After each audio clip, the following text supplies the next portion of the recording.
कहते दोस्तों, आज की इस वीडियो में हम आपका एक चैप्टर है भारत में प्रौद्योगिकी और लोक प्रशासन। तो आपकी एक यूनिट कह लो, एक चैप्टर कह लो, आपका ये एक चैप्टर है। इसमें हमें कई सारी बातें करनी है, कई सारे टॉपिक्स को समझना है। प्लीज आप वीडियो को पूरा देखना ताकि आप सारी बातें समझ सकें। तो उम्मीद करता हूँ आप वीडियो पूरा देखेंगे। तो चलिए बिना टाइम वेस्ट के अपने टॉपिक पर आते हैं। दोस्तों, इधर उधर की बातें करने से अच्छा है डायरेक्टली अब टॉपिक को हम समझते हैं। देखिए, आपका ये चैप्टर है, आप इसमें सबसे पहले जो टॉपिक आपको समझना है वो है सुशासन। एक अच्छा गवर्नेंस, एक अच्छा शासन क्या होता है, इसकी अवधारणा को आपको समझना है। सुशासन की अवधारणा। सुशासन का सामान्य अर्थ है बेहतर तरीके से शासन। ऐसा शासन जिसमें गुणवत्ता हो और वह खुद में एक अच्छी मूल्य व्यवस्था को धारण करता हो। शासन प्रणाली तो सभी देशों में चल रही है, लेकिन वे अपनी प्रकृति में ठीक तरह से जन उन्मुखी या लोकतांत्रिक जीवन से तादात्म्य यानी कि संतुलन परक नहीं होती या सही नहीं होती। इसी बिंदु पर शासन से अलग होता है। देखो, सुशासन और शासन में अंतर होता है। सुशासन और शासन में अंतर होता है ऐसा इसलिए, अगर हम सुशासन के सामान्य अर्थ की बात करें, मीनिंग की बात करें, तो बेहतर तरीके से शासन करना यानी कि राज करना, पूरी व्यवस्था बनाना, उसे हम कहते हैं सुशासन। जैसे कि गवर्नमेंट राज कर रही है, शासन चला रही है। पब्लिक एडमिनिस्ट्रेशन के अंतर्गत हम देखते हैं कि जो गवर्नमेंट है वो अपना प्रशासन चलाती है, पूरे देश में एडमिनिस्ट्रेशन चलाती है। कई सारे अधिकारी हैं, कई सारे विभाग हैं जो शासन करते हैं पूरे देश में।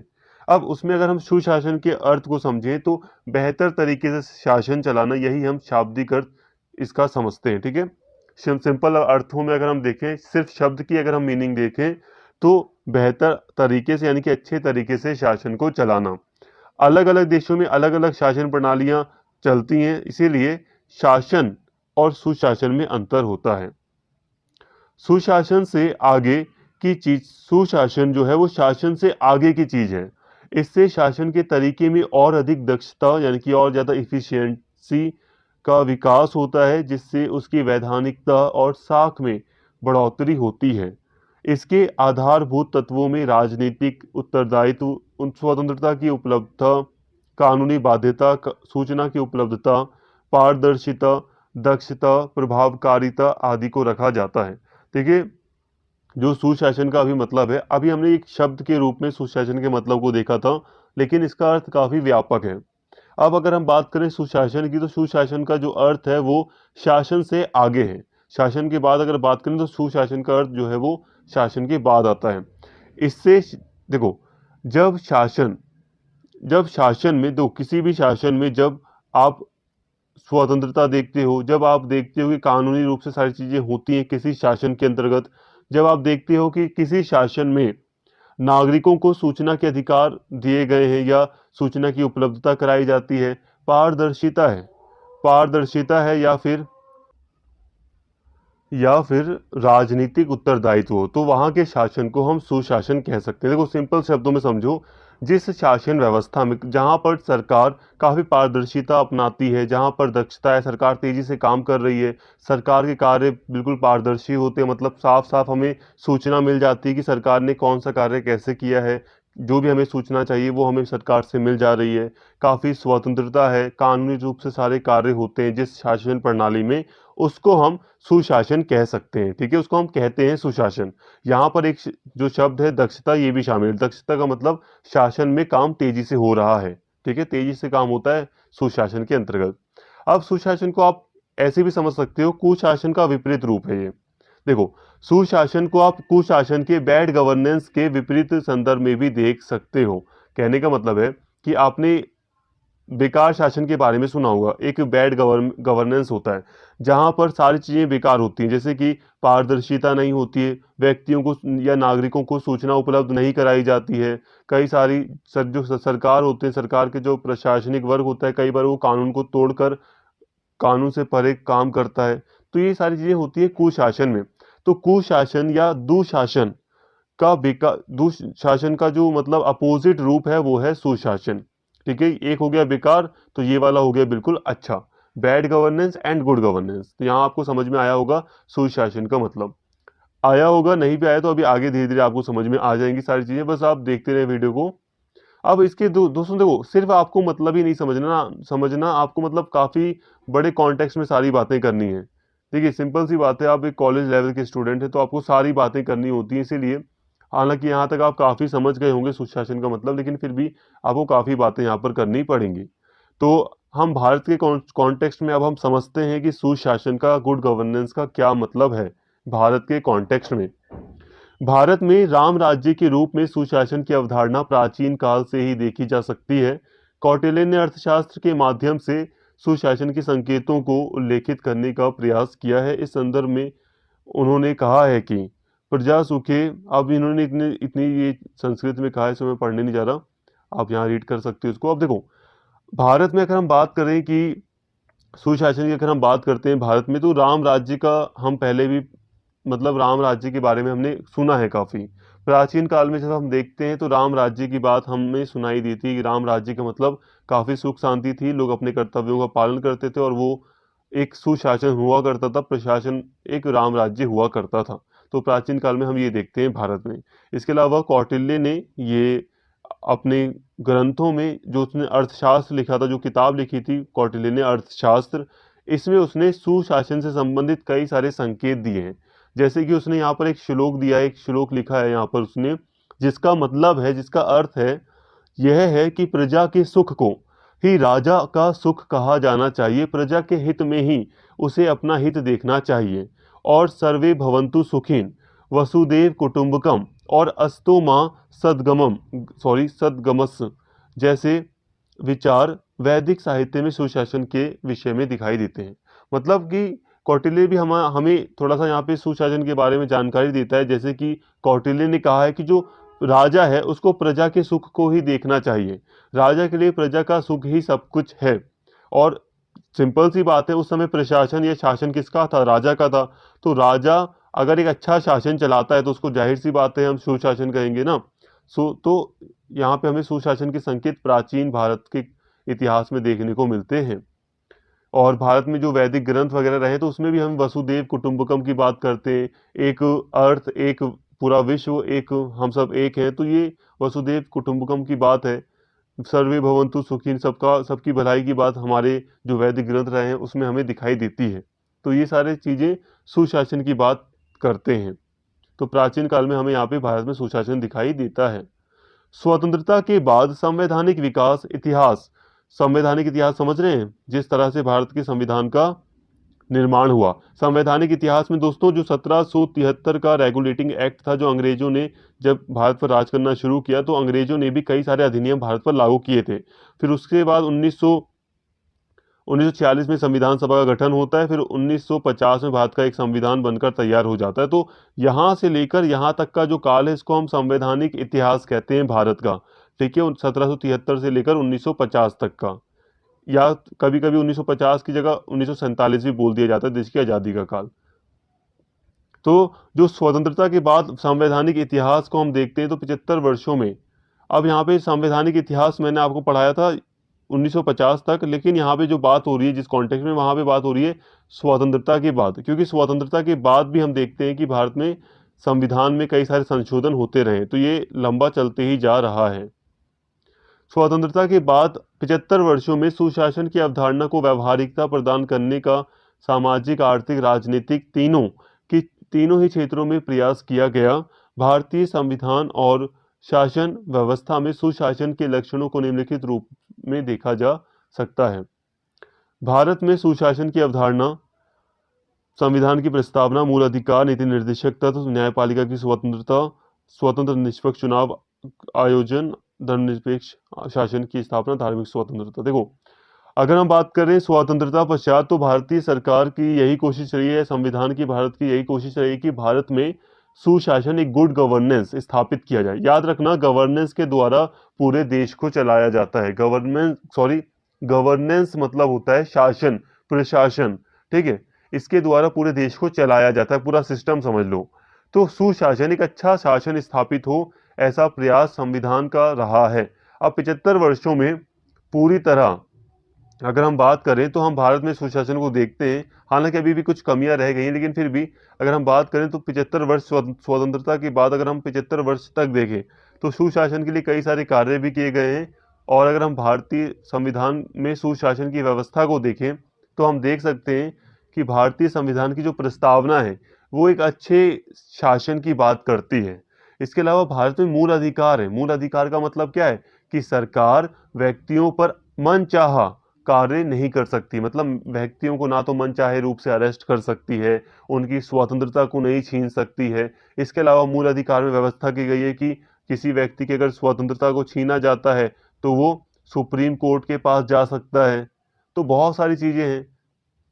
तो यहाँ पे हम देखते हैं कि भारतीय संविधान में सुशासन की व्यवस्था हमें दिखाई देती है। भारत में सुशासन की व्यवस्था दिखाई देती है। प्रस्तावना में साफ तौर पर भारत को एक रिपब्लिक स्टेट कहा गया है, बहुत कुछ कहा गया है, एक लोकतांत्रिक गणराज्य कहा गया है। मूल अधिकार हैं भारतीय संविधान में जो हम स्पष्ट रूप से लिखे हैं।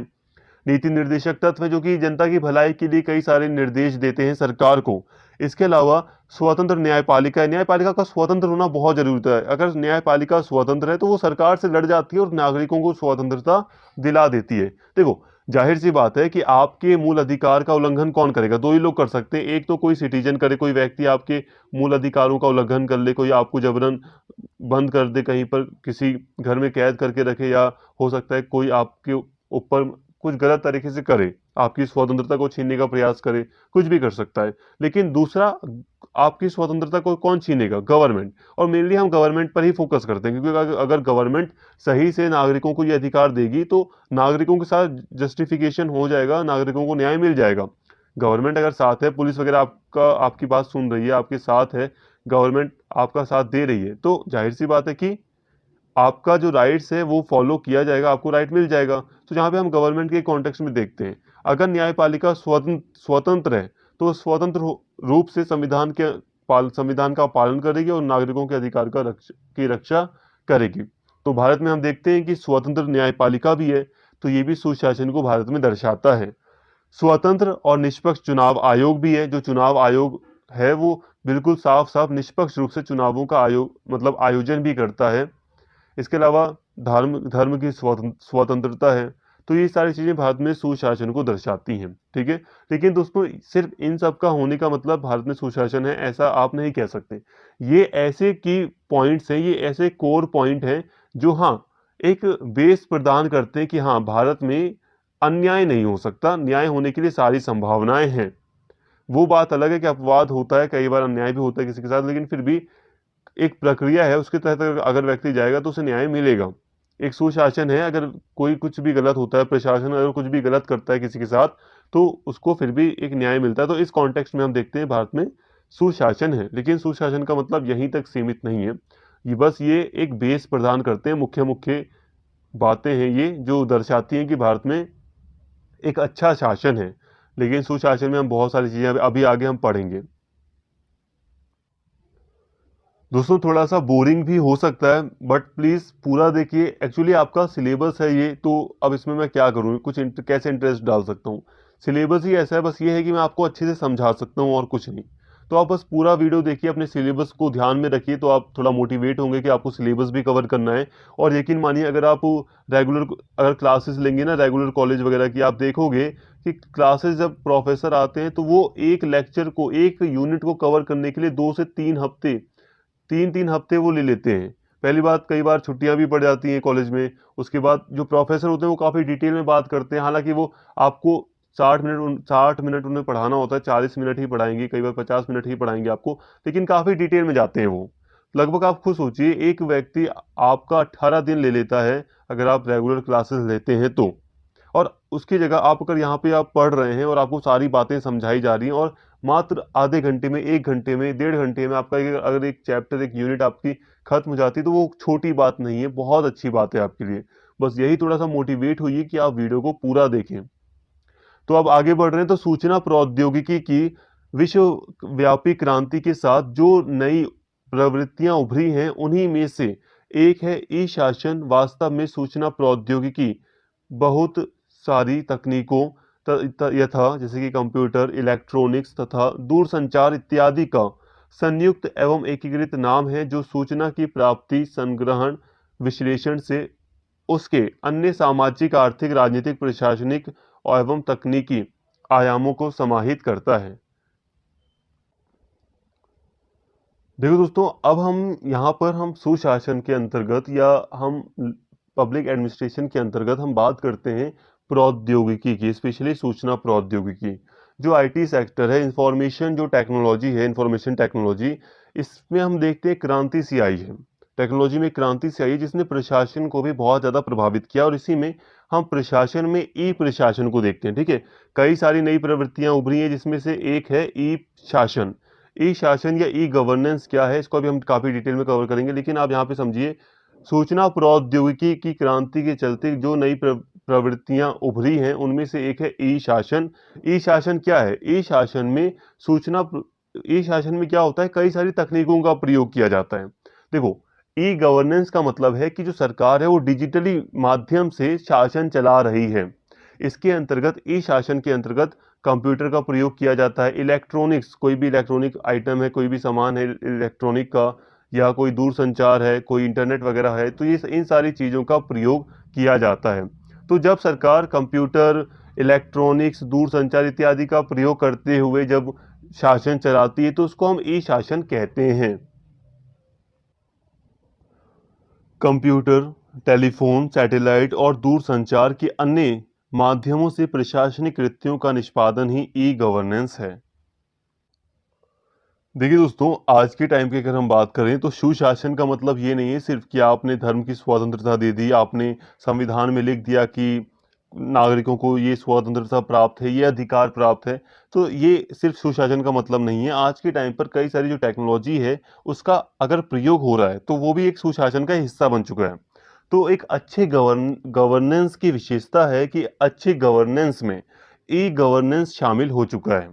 आज के टाइम पर एक अच्छे गवर्नेंस में, एक अच्छे शासन में या सुशासन में हम ई गवर्नेंस या ई शासन को देखते हैं। इसीलिए हम ई शासन या ई गवर्नेंस को भी समझ रहे हैं। अब ई गवर्नेंस क्या है, इसे मैंने अभी आपको हल्का सा समझाया, लेकिन अगर आप कम शब्दों में ज़्यादा समझना चाहते हैं तो यहाँ पे देखिए, जब कंप्यूटर का प्रयोग करके टेलीफोन का या सैटेलाइट का, या और या नहीं और लगा लो, कंप्यूटर, टेलीफोन, सैटेलाइट, दूरसंचार या अन्य जो माध्यम, जो डिजिटलाइजेशन के जो अन्य माध्यम हैं, इन सब का जब प्रयोग करते हुए प्रशासनिक कार्यों को किया जाता है तो इसी को हम ई गवर्नेंस कहते हैं। सिंपल सी बात है, इंटरनेट का प्रयोग कर लो, कंप्यूटर का प्रयोग कर लो, जब सैटेलाइट से संबंधित, सैटेलाइट का यूज़ करके जब प्रशासन किया जाए, जब टेलीफोन वगैरह की सहायता ली जाए, कॉल वगैरह हम कैसे करते हैं, ये हम दूरसंचार के माध्यम से करते हैं। तो सैटेलाइट वगैरह का प्रयोग हो रहा है, इंटरनेट का जो वेबसाइट्स वगैरह हैं, जो वेब पेज वगैरह हैं, उनका प्रयोग होता है, और जब इनके द्वारा प्रशासन चलाया जा रहा है तो इसको हम ई प्रशासन या ई गवर्नेंस कहते हैं। सिंपल है, आप देख सकते हो, जैसे कि आज के टाइम पर जो कोवैक्सीन लग रही है भारत में, इतना देखो आम बात नहीं है भाई यार, इतनी बड़ी पब्लिक को आप वैक्सीन लगवा रहे हैं, वो भी ऑनलाइन तरीके से। पहले आप अपॉइंटमेंट बुक करा रहे हैं उनकी, और जब सबकी वैक्सीन लग जाती है, किसी व्यक्ति की वैक्सीन लग जाती है तो उसको डिजिटली आप उसको डॉक्यूमेंट भी दे रहे हैं। मतलब एक तरह से यहाँ पर जो प्रशासन किया गया भारत में, अगर हम देखें तो कोविड के टाइम पे जो प्रशासन किया गया वो ई गवर्नेंस का वो साफ साफ उदाहरण दे रहा है आपको, कि कोविड में जो डॉक्यूमेंट्स आपको मिले हैं, जो आपको सबूत मिला है कि आपने वैक्सीन लगवा ली है, वो कैसा है, डिजिटली मिला है आपको। तो ये पूरा डिजिटली प्रशासन किया गया। बस उन्होंने आपके क्या लिए थे, फ़ोन नंबर वगैरह आपके ले लिए थे, जो भी था, और उसके बाद उन्होंने सारी चीज़ें कर दी कि इस व्यक्ति को वैक्सीन लग चुकी है। साफ तौर पर ये एक ई गवर्नेंस का एग्जाम्पल है। इसके अलावा आप डे बाय डे की लाइफ में काफ़ी चीज़ें समझ सकते हैं, लेकिन फिर भी हम सब्जेक्ट में देख रहे हैं तो काफ़ी डिटेल में जाएंगे हम। संकीर्ण जो छोटा होता है, जो छोटा जो अर्थ है, उसकी बात करें तो इलेक्ट्रॉनिक कंप्यूटर तथा सूचना विज्ञान के क्षेत्र में विकसित हुई युक्तियों का प्रशासन में प्रयोग करना ही ई शासन, देखो ई शासन भी कह लो या फिर ई गवर्नेंस कह लो, बात एक ही है। देखो, अगर हम छोटे या कम शब्दों में या संकीर्ण अर्थ में बात करें, कम शब्दों में नहीं, अगर हम छोटे अर्थ में बात करें कि नॉर्मली क्या अर्थ लिया जाता है ई शासन का, तो जब सरकार, स्पेशली जब सरकार इलेक्ट्रॉनिक कंप्यूटर वगैरह का, जो बिजली से चलने वाले जो कंप्यूटर्स वगैरह हैं, या जो सूचना विज्ञान वगैरह है, जब उससे संबंधित चीज़ों का प्रयोग करके जब प्रशासन या एडमिनिस्ट्रेशन चलाया जाता है तो उसको ई शासन कहा जाता है। मतलब यह है संकीर्ण, जो इसका छोटा अर्थ है वो ये है कि जब सरकार टेक्नोलॉजी का प्रयोग करके प्रशासन चलाती है, एडमिनिस्ट्रेशन चलाती है, शासन चलाती है, तो उसको हम ई शासन या ई गवर्नेंस कहते हैं, ठीक है, छोटे अर्थ में ये होता है। लेकिन अब व्यापक अर्थ की अगर हम बात करें, बड़े पैमाने पर ब्रॉड लेवल की बात करें अगर हम, तो व्यापक अर्थ में किसी भी संगठन, समाज या तंत्र के विविध पक्षों को नियंत्रित, विकसित, पोषित एवं समन्वित रखने के क्रम में सूचना प्रौद्योगिकी का प्रयोग करना ही ई शासन है। मतलब जब हम व्यापक अर्थ में देखते हैं ना, तो हम यहाँ पे सिर्फ सरकार को ऐड नहीं कर रहे, चाहे वो कोई प्राइवेट इंस्टीट्यूशन क्यों ना हो, चाहे वो प्राइवेट बैंक क्यों ना हो, अगर वो भी आपको सारी चीज़ें इलेक्ट्रॉनिक तरीके से दे रहा है, चाहे सारी चीज़ें आपको वो एक डिजिटलाइजेशन के रूप में अगर आपको दे रहा है, डिजिटली आपको सारी चीज़ें वो प्रोवाइड कर रहा है, जो इंफॉर्मेशन टेक्नोलॉजी है उसका प्रयोग करते हुए सारे काम अगर कर रहा है, तो उसको भी हम ई प्रशासन में शामिल करेंगे। ठीक है, व्यापक अर्थ में हम सभी सेक्टरों को शामिल कर लेते हैं जो सूचना प्रौद्योगिकी के जरिए अपना शासन या अपना काम चलाते हैं उनको। तो ये चीज़ें थी, हमने समझ ली। आप देखो, ये सारी चीज़ें आप इंपॉर्टेंट है, आप नोट करते जाओ, चाहो तो स्क्रीनशॉट ले लो, नहीं तो जो मैं समझा देता हूँ ना, अपने शब्दों में थोड़ा बहुत इधर उधर करके आप अपने शब्दों में यहाँ पर लिख सकते हैं, नोट्स तैयार कर सकते हैं। लेकिन कुछ शब्द हैं जैसे कि सूचना प्रौद्योगिकी, अब आप इसको कितना आसान बना सकते हो, सूचना प्रौद्योगिकी नहीं बदलेगा, ठीक है, ये ऐसा का ऐसा ही शब्द रहेगा। सूचना प्रौद्योगिकी तो आपको एग्जाम में लिखना ही पड़ेगा। वैसे प्रौद्योगिकी का मतलब जिसको नहीं पता उसको बता दूं, टेक्नोलॉजी। ठीक है, प्रौद्योगिकी मतलब टेक्नोलॉजी।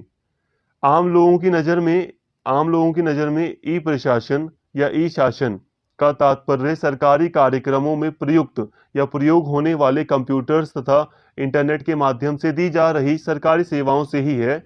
हालांकि यह एक संकीर्ण व्याख्या है।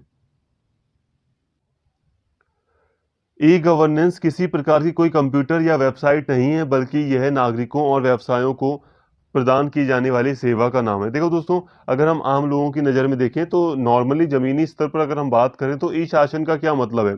ई शासन का मतलब एक आम आदमी, या हम लोग भी नॉर्मली अगर हम आम आदमी की तरह सोचें तो हम लोग भी यही समझते हैं कि जो सरकार है, जब वो इंटरनेट के माध्यम से या कंप्यूटर के माध्यम से अपना कार्य संपन्न करती है या व्यक्तियों को अपनी सेवाएं देती है, तो हम उसको कहते हैं ई शासन। लेकिन ये एक संकीर्ण विचारधारा है, ठीक है, ये छोटा अर्थ है, इसका व्यापक अर्थ भी होता है। और एक चीज यहाँ पर समझ लें कि जो ई गवर्नेंस है या फिर ई शासन है, वो कोई किसी कंप्यूटर का नाम नहीं है, किसी वेबसाइट का नाम नहीं है, ये एक सेवा है, ये एक सर्विस है।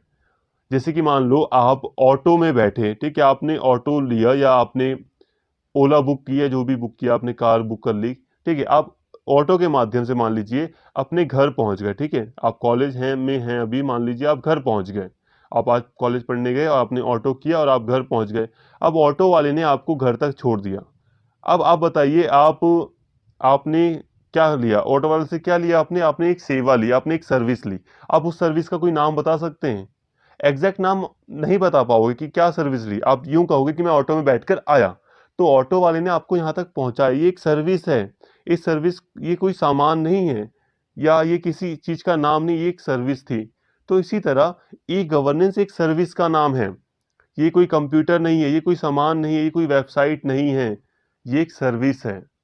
ठीक है, एक सेवा है जो सरकार या अलग अलग जो व्यवसाय हैं या अलग अलग, चाहे वो प्राइवेट इंस्टीट्यूशंस हों चाहे वो गवर्नमेंट इंस्टीट्यूशंस हों, जो नागरिकों को प्रदान करते हैं। तो यहाँ तक आपको ई गवर्नेंस का काफ़ी बेटर तरीके से मतलब समझ में आया होगा। नहीं आया तो एक बार वीडियो को यहाँ तक दोबारा देख लेना, दोबारा अभी पहले इस वीडियो को देख लो पूरा, उसके बाद देखना। लेकिन ठीक है, इस वीडियो को पूरा देखने के बाद यहाँ तक दोबारा देख लेना, आपको यकीन मानो पूरी तरह समझ में आ जाएगा ई गवर्नेंस का मतलब। अब हम आगे बढ़ रहे हैं। अब यहाँ पर ना दोस्तों, हो सकता है कि यहाँ पर आपको जो ई गवर्नेंस का मतलब था, अभी जो पहले नहीं समझ में आया, वो यहाँ पर आपको काफ़ी बेटर तरीके से समझ में आ जाएगा। लेकिन अब हम आगे बढ़ रहे हैं यहाँ पर, तो हम यहाँ पर मुख्य बातों को समझेंगे, जो कि है ई गवर्नेंस के आयाम। अब यहाँ पे काफ़ी डिटेल में जाया जा रहा है ई गवर्नेंस के क्या आयाम से, क्या अप्रोचेस वगैरह हैं, क्या इसके डायमेंशंस हैं, इनको हम समझ रहे हैं, ई गवर्नेंस के आयामों को। तो ई गवर्नेंस के कई सारे आयाम हैं, जैसे कि पहला आयाम है G2G, सरकार से सरकार, इसे इंग्लिश में कहते हैं गवर्नमेंट टू गवर्नमेंट। बाकी अगर आप हिंदी में लिखेंगे ना तो आपको सरकार से सरकार ही लिखना है, लेकिन आप ये शॉर्टकट में G2G लिख देना ताकि टीचर पे अच्छा इंप्रेशन पड़े। G2G एक आयाम है ई गवर्नेंस का। इसमें ICT का प्रयोग सरकारी संगठनों के मध्य सूचनाओं, आंकड़ों, सार्वजनिक दस्तावेजों, प्रतिवेदन यानी कि रिपोर्ट वगैरह, आदेश एवं निर्देशों आदि के आदान प्रदान करने के लिए किया जाता है। पहले बात करते हैं आईसीटी, ये है क्या? ICT, information communication technology, information communication technology, ठीक है। आईसीटी का मतलब आपको समझ में आ गया, इंफॉर्मेशन कम्युनिकेशन और टेक्नोलॉजी। तो ये होता है आईसीटी का मतलब। अगर हम हिंदी में बात करें, मान लो आपको किसी बच्चे को आईसीटी की जगह, पूरा तो भाई आईसीटी की आप इंग्लिश मतलब इंग्लिश में नहीं लिखोगे, अगर हिंदी में बात करें आईसीटी को हिंदी में कहते हैं सूचना एवं प्रौद्योगिकी, सूचना एवं संचार प्रौद्योगिकी, ठीक है, सूचना एवं संचार प्रौद्योगिकी आईसीटी को कहते हैं। यहाँ पे बस आईसीटी की इंफॉर्मेशन, मैंने आईसीटी को आपको समझाया। आईसीटी क्या है? एक टेक्नोलॉजी है जो कि सूचना से संबंधित टेक्नोलॉजी, जिसे हम देख रहे हैं आज हम कॉल इतनी आसानी से कर ले रहे हैं, आज हम face to face video calling करते हैं, कितने सारे डॉक्यूमेंट्स का आदान प्रदान करते हैं, ये क्या है? ये आईसीटी है। आईटी सेक्टर, यार आईटी सेक्टर तो आपने नाम सुना ही होगा, ठीक है, आईसीटी, ठीक है, आईटी सेक्टर से आप इसे कनेक्ट कर सकते हो। तो यहाँ पे आपको इसका मतलब समझ में आया। अब यहाँ पे मुद्दे की बात पर आते हैं, जो कि गवर्नेंस का आयाम। तो ई गवर्नेंस का जो पहला आयाम है वो G2G है, मतलब गवर्नमेंट टू गवर्नमेंट। इसका मतलब है कि देखो, यहाँ पे ई गवर्नेंस का प्रयोग सरकार से सरकार के द्वारा किया जाता है। जैसे कि मान लो एक एक राज्य सरकार है, ठीक है, एक राज्य सरकार है केरल की, और एक एक राज्य सरकार है कर्नाटका की, ठीक है, एक राज्य सरकार है कर्नाटका की और एक है केरल की, दोनों ही के हो गए। तो एक केरल की राज्य सरकार है और कर्नाटक की राज्य सरकार है। अब सरकार आपस में कई सारे आदान प्रदान करती हैं। ये सरकार कई बार इससे कई सारी रिपोर्ट्स मांगती है, कई बार ये सरकार इससे कई सारी रिपोर्ट मांग सकती है अपनी, ताकि कुछ भी हो, नागरिकों से संबंधित रिपोर्ट या किसी भी तरह की रिपोर्ट्स मांग लेते हैं आपस में। तो जब सरकार एक दूसरी सरकार से कई कुछ आंकड़े वगैरह मांगती है, तो उसको हम कहते हैं G2G ई गवर्नेंस, ठीक है। ये ई गवर्नेंस कैसा था? ये G2G ई गवर्नेंस था। मतलब ई गवर्नेंस सरकार से सरकार में होता है, ठीक है। तो सरकार से सरकार में आप ऐसे भी समझ सकते हो, एक सरकार के अंतर्गत कई सारे मंत्रालय होते हैं। जैसे कि जो वित्त मंत्रालय होता है, जब वो बजट बनाता है तो वो अन्य कई सारे मंत्रालयों से रिपोर्ट मांगता है। वो कहता है कि भाई मेरी वो ऐसा करो, सारे के सारे डॉक्यूमेंट्स फैक्स कर दो मुझे, फैक्स के अलावा, या फिर दूसरा कोई मंत्रालय है तो उससे कह देता है कि ईमेल कर दो मुझे ये डॉक्यूमेंट्स। तो मतलब यहाँ पर जो टेक्नोलॉजी का प्रयोग हो रहा है वो सरकार अपने डिपार्टमेंट के अंदर कर रही है, ये नागरिकों को टेक्नोलॉजी नहीं दे रही। ये टेक्नोलॉजी सरकार अपने डिपार्टमेंट के अंतर्गत प्रयोग कर रही है। एक डिपार्टमेंट से दूसरे दूसरे डिपार्टमेंट में दस्तावेज जा रहे हैं, आ रहे हैं। आप देखते हो एक बैंक से दूसरे बैंक में जब आप ट्रांसफर करवा रहे हो अपना, जब आप अपना कोई अकाउंट ट्रांसफर करा रहे हो, तो गवर्नमेंट टू गवर्नमेंट नहीं हुआ, वो आप नागरिक के रूप में आ गए बीच में। लेकिन अगर एक डिपार्टमेंट से, एक सरकारी डिपार्टमेंट से दूसरे सरकारी डिपार्टमेंट में कोई आंकड़े भेजे जा रहे हैं, कोई रिपोर्ट भेजी जा रही है, तो उसे हम कहते हैं G2G, सरकार से सरकार। तो ये ई गवर्नेंस का पहला आयाम था। इसके बाद है G2C, गवर्नमेंट टू सिटीजन, ठीक है, सरकार से नागरिक। G2C में सरकार और नागरिकों के बीच परस्पर क्रिया की जाती है, जिससे नागरिकों को लोक सेवाओं में सक्षम सेवा प्रदान की जा सके। देखिए, G2C का मतलब है गवर्नमेंट टू सिटीजन, मतलब कि अब ई गवर्नेंस का प्रयोग यानी कि टेक्नोलॉजी का प्रयोग करते हुए, डिजिटलाइजेशन का प्रयोग करते हुए, अब देखिए सिंपल है कि G2C में नागरिकों को, अब गवर्नमेंट से नागरिकों को मतलब सूचनाएं दी जाती हैं। मतलब यहाँ पे जैसे कि मान लो मैं एक सरकारी बैंक में गया, ठीक है, सरकारी बैंक में गया, अब वो गवर्नमेंट का ही एक इंस्टीट्यूशन है, एक गवर्नमेंट का ही एक ऑफिस है भाई सरकारी बैंक, तो ठीक है, प्राइवेट बैंक का भी आप उदाहरण ले सकते हैं, लेकिन फिर भी यहाँ पे मैंने गवर्नमेंट का एग्जाम्पल लिया। तो एक सरकारी बैंक है, वहाँ से पे मैं गया और मैंने मतलब मान लीजिए SBI में मैंने अपना खाता वगैरह खुलवाया, तो मैंने वहाँ से अपनी पूरी की पूरी मतलब जो भी डिटेल है उसको मैंने डिजिटली प्राप्त करने की कोशिश की। तो उन्होंने मुझे जब डिजिटली सारी इन्फॉर्मेशन दे दी, मेरे मोबाइल में ईमेल कर दी मुझे, तो वो हो गया गवर्नमेंट टू सिटीजन। अब इसके अलावा एक अच्छा उदाहरण ले लेते हैं, ये तो थोड़ा बेकार उदाहरण हो गया। अब मैं किसी ऑफिस में गया, मैं मान लीजिए किसी सरकारी ऑफिस में गया, एक मान लीजिए एक परिवहन का मंत्रालय है, परिवहन का एक विभाग है, उसके पास में मैं गया। उसके पास में जाकर मैंने अपने एरिया में जो रोड बनाया जा रहा था, उस रोड से संबंधित सूचनाएं मैंने एक गवर्नमेंट ऑफिस से मांगी। वैसे तो मैं कहीं नहीं गया, बट मैंने फिर भी उदाहरण ले रहा हूँ। तो मैं गया परिवहन संबंधित विभाग के पास, और उससे मैंने रोड से संबंधित, जो मेरे बगल में जो रोड बन रहा है, अब उससे संबंधित मैंने कुछ सूचनाएं प्राप्त करने के लिए इस ऑफिस के पास में गया। जब इस गवर्नमेंट ऑफिस ने मुझे सूचनाएं दे दी, तो और वो जो सूचना मुझे दी वो ई गवर्नेंस के थ्रू दी, मतलब कि एक डिजिटल माध्यम में मुझे वो सूचना दी गई। हो सकता है कि मैंने ऑनलाइन ही आवेदन कर दिया, या ऑनलाइन ही मैंने रिक्वेस्ट भेजी कि मुझे सूचनाएं प्रदान कीजिए, और उन्होंने मुझे ऑनलाइन ही सारी इंफॉर्मेशन दे दी। तो ये होता है government to citizen e governance. यहाँ पे याद रखना, यहाँ पे हम टेक्नोलॉजी की बात करते हैं तो यहाँ पे ज़्यादातर चीज़ें ऑनलाइन आएंगी, ठीक है। वेबसाइट के थ्रू आपको मिल रही है कोई नॉलेज वगैरह, तो वो होता है government to citizen e governance. जब आप सरकार नागरिकों को डायरेक्ट सेवा प्रदान कर रही है। आप बिजली का बिल भरने गए, आपने डायरेक्ट साइबर कैफे के थ्रू अपना बिजली का बिल भरवा दिया, तो ये हुआ गवर्नमेंट टू सिटीजन। कंफ्यूज मत होना, देखो गवर्नमेंट टू सिटीजन ऐसे हो गया ये क्योंकि गवर्नमेंट ने आपको ऑलरेडी एक ऑनलाइन फॉर्म में मैसेज आ जाता है कि आपका इतना इतना बिल आया है, और आप ऑनलाइन ही उसे भर दे रहे हैं, तो ये भी गवर्नमेंट टू सिटीजन है, ठीक है। आपको गवर्नमेंट ऑनलाइन बता दे रही है कि आपका इतना बिजली का बिल आया है, तो वो कैसे आपके ऊपर शासन कर रही है, वो ई गवर्नेंस के थ्रू शासन कर रही है। तो ये सेकेंड आयाम था। इसके बाद है गवर्नमेंट टू बिजनेस। इसमें ई गवर्नेंस साधन का प्रयोग सरकार के साथ व्यावसायिक सीमा विहित संबंधों को विकसित करना होता है। इसमें सरकार व्यावसायिक जगत के साथ अपनी गतिविधियों को उनके व्यापार में शामिल करती है, जैसे ऑनलाइन ट्रेडिंग करना, ऑनलाइन टेंडर को निकालना। देखो दोस्तों, जब गवर्नमेंट किसी बिजनेसमैन के साथ, किसी कंपनी के साथ ऑनलाइन ई या डिजिटली कुछ काम करती है, या डिजिटली उसके साथ कुछ इंफॉर्मेशन शेयर करती है, या कुछ भी करे डिजिटली ऑनलाइन अगर कुछ करती है, जैसे कि टेंडर ऑनलाइन निकालना, सारी चीज़ें कुछ, तो इसे हम कहते हैं ई गवर्नेंस, ठीक है। ई गवर्नेंस कौन सा? Government to business. तो ये भी एक आयाम था, गवर्नमेंट टू बिजनेस भी ई गवर्नेंस होता है। जब व्यावसायिक उद्यमियों के साथ या व्यावसायिक कंपनियों के साथ सरकार डिजिटली कुछ करती है, तो उसे हम कहते हैं गवर्नमेंट टू बिजनेसमैन, या बिजनेस, सॉरी बिजनेसमैन नहीं, बिजनेस। गवर्नमेंट टू एम्प्लॉय, इसमें सरकार कर्मचारियों के साथ परस्पर क्रिया करती है, जो एक द्विमार्गी प्रक्रिया है। गवर्नमेंट टू एम्प्लॉय यानी कि कर्मचारी, सरकार से कर्मचारी भी आप इसे कह सकते हैं। गवर्नमेंट टू एम्प्लॉय का इस्तेमाल करके सरकार कर्मचारियों में संतुष्टि का स्तर, कार्य निष्पादन, कौशल विकास और शासन में उनकी प्रभावी भूमिका को सुनिश्चित कर सकती है, ठीक है।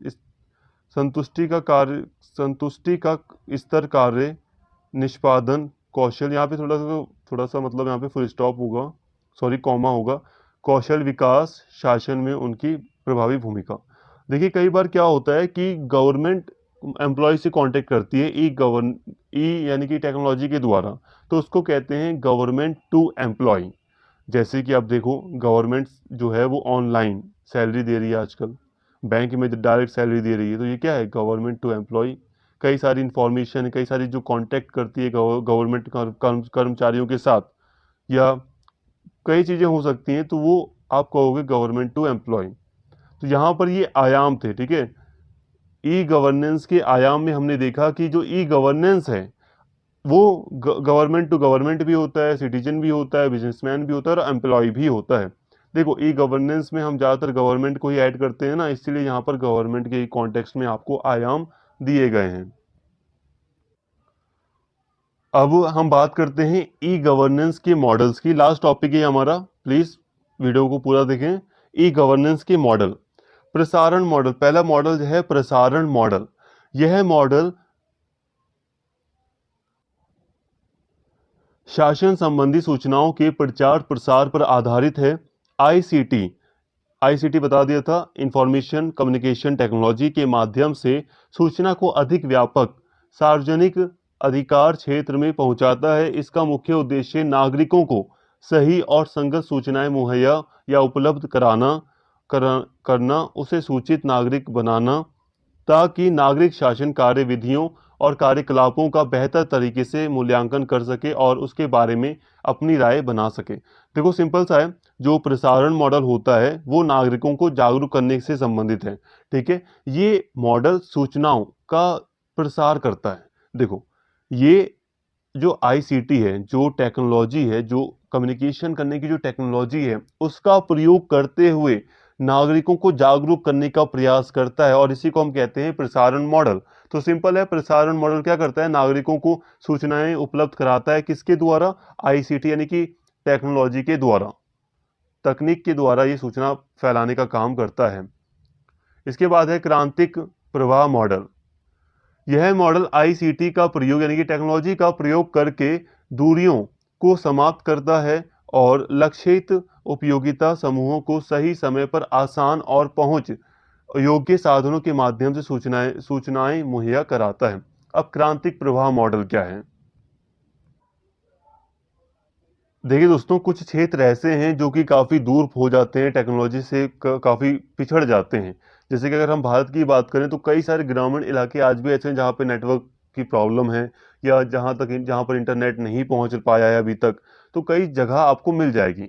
को बहुत सारे पहाड़ी इलाके हैं जहाँ पर अभी भी हम देखते हैं कि इंटरनेट ना के बराबर है, या जो सूचना प्रौद्योगिकी है वो ना के बराबर है। तो वहाँ तक अपने आप को पहुँचाना ही क्रांतिक प्रवाह मॉडल है। वहाँ तक जो लक्षित, देखो, लक्षित समूह, उपयोगिता समूह का मतलब क्या है कि अब हमने कुछ लक्षित समूह बना लिए कि अरे यहाँ पर इंटरनेट नहीं है, यहाँ पर सूचना प्रौद्योगिकी बहुत कम है, यहाँ पर हमें अपनी सूचनाएं पहुंचानी है। तो क्रांतिक प्रवाह मॉडल यही करता है, दूर दराज के एरिया में जहाँ बहुत ज़्यादा दिक्कत है नेटवर्क वगैरह की या टेक्नोलॉजी की, वहाँ पर सूचनाएं पहुंचाने का काम करता है। इसके अलावा है तुलनात्मक विश्लेषण मॉडल। अगर हम इसकी बात करें तो यह मॉडल विकासशील देशों के लिए अत्यधिक महत्वपूर्ण है और लोगों के सशक्तिकरण यानी कि लोगों को मजबूत या स्ट्रांग बनाने के लिए इसे प्रयुक्त किया जाता है। इस मॉडल में शासन के क्षेत्र में ई गवर्नेंस के सर्वोत्तम पद्धतियों को अपनाया जाता है। इन्हें उन्हें अन्य देशों की शासन पद्धतियों से मूल्यांकन करके सर्वमान्य मानदंड निश्चित किए जाते हैं। सिंपल सा है, तुलनात्मक विश्लेषण मॉडल। तुलनात्मक मतलब होता है कंपैरिजन करना, ठीक है, तुलना करना। अब ये मॉडल क्या करता है, कई सारे ऐसे नियम निश्चित करता है जो एक इंफॉर्मेशन टेक्नोलॉजी के लिए, ई गवर्नेंस के लिए काफ़ी अच्छे होते हैं। लेकिन इसमें ये तुलना करता है, ये दूसरे देशों के साथ तुलना कर कर अपने ई गवर्नेंस के नियम वगैरह बनाता है, अपने ई गवर्नेंस के सिस्टम को अच्छा बनाने की कोशिश करता है, तुलना कर कर दूसरों के साथ तुलना करता है कि वहाँ पर ई गवर्नेंस या व्यवस्था कैसे चल रही है, तो हम इसमें क्या सुधार कर सकते हैं, अपने यहाँ कैसे नियम लागू कर सकते हैं। इसके अलावा है समर्थनकारी मॉडल। यह मॉडल वैश्विक सिविल सोसाइटी को विश्व निर्णयन नीति निर्माण क्रिया विधियों पर प्रभाव डालने में सहायता करता है। अब देखो, विश्व स्तर पर हम देख रहे हैं कि कई सारे अपराध बढ़ रहे हैं, टेररिज्म बढ़ रहा है, जलवायु की समस्या है, पॉल्यूशन वगैरह हो रहा है ना। मतलब कहने का ये है कि विश्व स्तर पर बहुत सारे मुद्दे हैं, मानव अधिकार का मुद्दा है। इसीलिए हमें विश्व स्तर पर सहयोग की आवश्यकता पड़ती है, एक दूसरे के साथ सहयोग करना पड़ता है, अलग अलग देशों को अपने साथ या एक दूसरे के साथ सहयोग सहायता करनी पड़ती है। इसी कारण से यहाँ पे कहा गया है कि वैश्विक स्तर पर ये जो समर्थनकारी मॉडल है, ये ई गवर्नेंस का एक ऐसा मॉडल है जो वैश्विक स्तर पर जो सिविल सोसाइटी, जो नागरिक से संबंधित जो समाज है, उसकी सहायता करता है। ये मॉडल विश्व स्तर पर एक दूसरे की समर्थन की बात करता है, ई गवर्नेंस के थ्रू, मतलब टेक्नोलॉजी के थ्रू एक दूसरे तक सूचनाओं का आदान प्रदान करना। जैसे कि कई बार हम कई टेररिज्म की जो ग्रुप होते हैं उनकी सूचनाओं का आदान प्रदान करते हैं, कई खुफिया सूचनाएं एक दूसरे के देशों में आदान प्रदान की जाती हैं, कई सारी सूचनाएं हो सकती हैं। अन्योन्य सेवा मॉडल। यह शासन क्रियाओं में व्यक्तियों की प्रत्यक्ष सहभागिता का मार्ग खोलता है और आईसीटी यानी कि जो टेक्नोलॉजी है, संचार से संबंधित जो टेक्नोलॉजी है, उसके माध्यम से सार्वजनिक निर्णयन प्रक्रिया को अधिक वास्तविक और पारदर्शी बनाता है। इस मॉडल के तहत सरकार द्वारा दी जाने वाली विभिन्न एक्सट्रैक्टिव माध्यम से सीधे नागरिकों को उपलब्ध होती है। ई वोटिंग, ई एग्जीक्यूटिव होना चाहिए यहाँ पे, ई एग्जीक्यूटिव, ठीक है, विभिन्न एग्जीक्यूटिव होगा यहाँ पे, के माध्यम से सीधे नागरिकों को उपलब्ध होती है। जैसे ई वोटिंग सीधे नागरिकों को उपलब्ध होती है और ई वोटिंग के द्वारा सरकार का निर्वाचन, शिकायतें, विशिष्ट शिकायतों, ऑनलाइन निवारण, विभिन्न मुद्दों पर राय और ई लोकतंत्र जैसे माध्यम अपनाए जाते हैं। देखो, ये जो मॉडल है ये डायरेक्टली बात करता है कि नागरिकों को सेवा दी जाए, टेक्नोलॉजी का यूज करते हुए नागरिकों को सेवा देना, नागरिकों को निर्णय प्रक्रिया में पार्टिसिपेट करने का मौका देना या उन्हें पारदर्शिता दिखाना। मतलब सरकार के अंतर्गत जितने भी काम वगैरह होते हैं उसमें पारदर्शिता को शो करने के लिए ई गवर्नेंस का प्रयोग किया जाए, टेक्नोलॉजी का प्रयोग किया जाए। फ्रेंड्स, ये जो अन्योन्य सेवा मॉडल है ये डायरेक्टली नागरिकों को सेवाएं प्रदान करने की बात करता है। ये शासन में पारदर्शिता लाने की बात करता है, जैसे कि नागरिकों को सेवा देना, सरकार के द्वारा डिजिटली सेवा देना, जैसे कि ई वोटिंग, मतलब कि आप अपने मोबाइल से वोट डाल दो। ऐसा प्रस्ताव भारत में भी आ रहा है, हम देख रहे हैं। बाकी ई वोटिंग देना ये अन्योन्य सेवा मॉडल के अंतर्गत आता है, ई गवर्नेंस का। इसके अलावा कई सारी चीज़ें हैं, जैसे कि आप ऑनलाइन शिकायत कर सकते हो। आज हम देखते हैं कि ऑनलाइन एफआईआर भी होती है, ई लोकतंत्र जैसी बात की जा रही है।